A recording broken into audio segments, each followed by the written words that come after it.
Thanks for joining us here today at the Great Central Railway in Leicestershire for our new Accurascale double-O gauge steam locomotive announcement.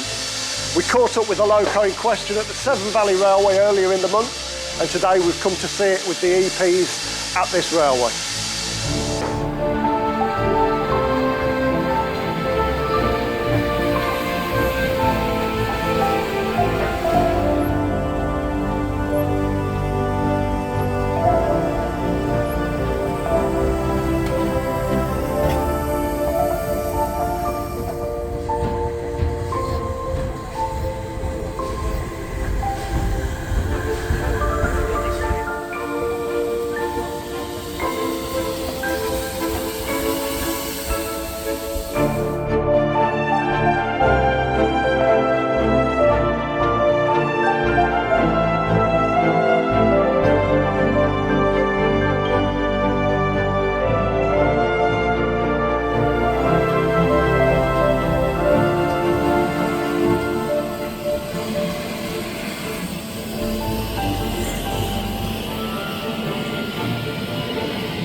So without any further teasing, we're here to announce our new locomotive project, and that is of course the one and only Great Western Panier Tanks.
The ubiquitous Great Western 57XX Panier tank, also the 8750, which is a later version of this, numbered over 700 examples, and they were used all over the Great British network, from London Transport to the Coal Board in Wales.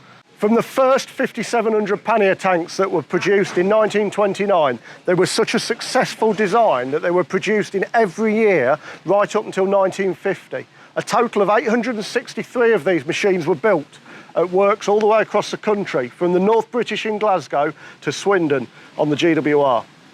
So why are we doing another Panier tank, people will ask? Well, just like the Class 37 project, we're going to look at features and variants on the Panier tanks that have never been seen ready to run before. Things like the riveted side tanks and the lack of top feed that we can see on this loco here.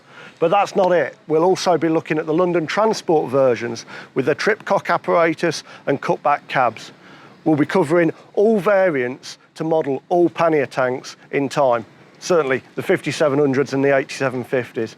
We've even got in their tooling the 6700s and the 6750s, which were the freight-only South Wales locomotives that didn't have train brakes or steam heating. So one of the launch models that we're doing is actually 7714 itself. And one feature that we're keen to replicate in the model is the mat around the smokebox with the glossy door.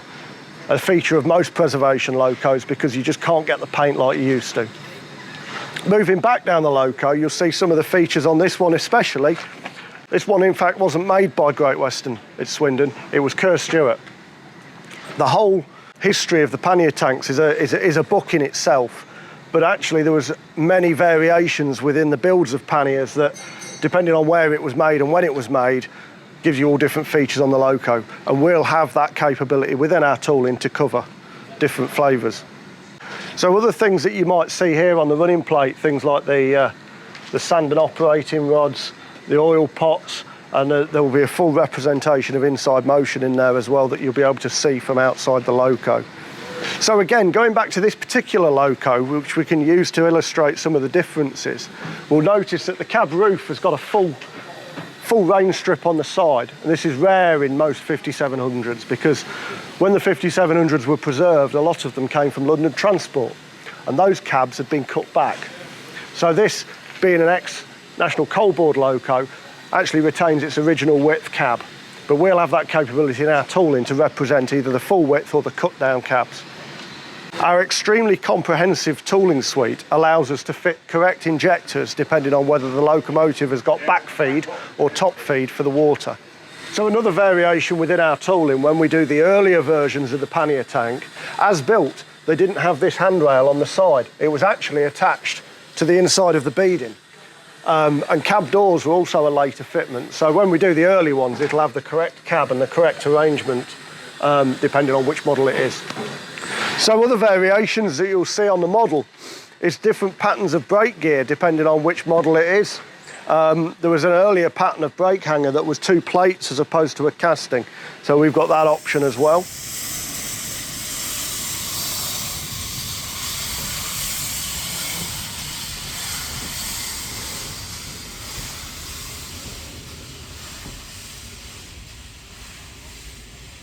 So now we've taken a look at the real Pannier tanks, I think it's about time that we introduced you to the all-new Accurascale Pannier Tanks. So here we are, the first 3 engineering prototypes of the Pannier tank. What you can see is across these 3 models, there is a variety of tooling options, and these 3 models actually demonstrate a good quantity of the tooling suite that we have available. Let's take a closer look at the samples then. So starting with this one here, we've got 7714. This represents a contractor-built locomotive with riveted side tanks, lack of top feed, which you can see on the top there is missing, which means it has the back feed injectors, have the external cab handrails and steps. We've got a rear position for the lamps on the side, late pattern cast brake hangers, which is a slight difference from the earlier machines, as well as all sorts of wonderful etched detail for the brake rigging, and there's even the riveted panels around the water filler caps. So moving on to the one in the middle then. This one represents a later built, and in fact BR built Pannier tank. So this is of the 8750 class variety. Late features include the top feed, the hinged water fillers, the welded side tanks. This one should have the external water supply or water feed pipe, as well as the same handrail and step arrangement as 7714. Both of those locos have the full complement of steam heat and vacuum brake fitting as well, which doesn't apply to the 6700 class, which we were also doing in the first release. So finally, the third sample that we've got here, this one's really nice. This represents one of the very earliest GWR built panniers. So this has also got the lack of top feed, the same as 7714. But one of the features that have never been modelled before is the early style cab handrail, which doesn't fit onto the external. It's actually part of the beading that we saw earlier. It has the lamps in the forward position, and again, the full complement of steam heat and vacuum fitting. So that's the 3 models in detail. But let's take a closer look at the range of features that you can expect from an Accurascale Pannier tank. As you can see, there's a wealth of separately fitted etched detail, such as the brake rods, the steps on the front, which are actually of 2 different patterns between the 57 and the 8750 class. There's the separate wire handrails, not limited to just the tank, but actually on the running plate and the rear and side of the bunkers. So there's a proper detailed cab interior in there with the glowing firebox, the prototypical step in the centre of the cab floor. There's the springs that extend up from the cab floor. There's all of the separate parts on the back plate. So when we look at the back of the locomotive, your eye's instantly drawn to the etched lamp irons, the etched fire iron hooks, the etched window guards. All this adds to that feel of quality when you handle these pannier tanks. There's also, when you look under the boiler, a full representation of the inside Stephenson's motion. It really is something special to look at.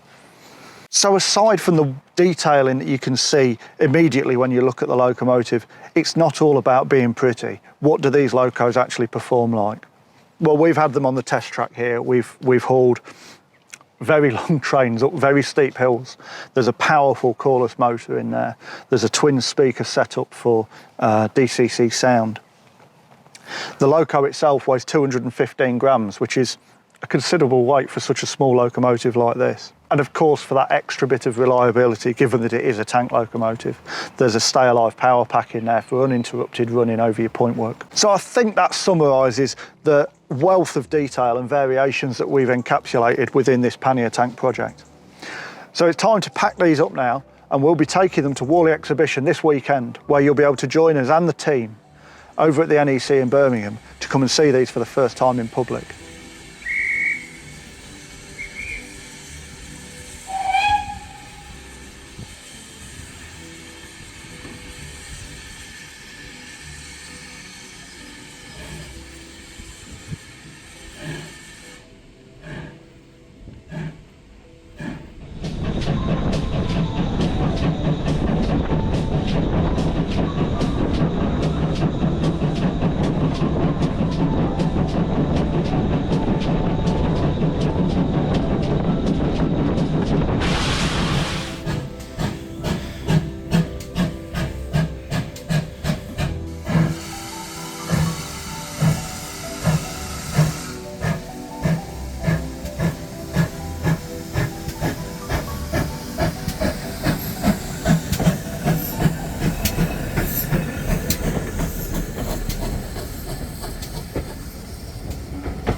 So thanks for joining us for today's announcement of our new Panier tank locomotives. For details of all the models, please click on the link below and that'll tell you how to pre-order at no cost. We'd like to thank the Great Central Railway and the Severn Valley Railway for being accommodating during our many visits, and we'll see you next time.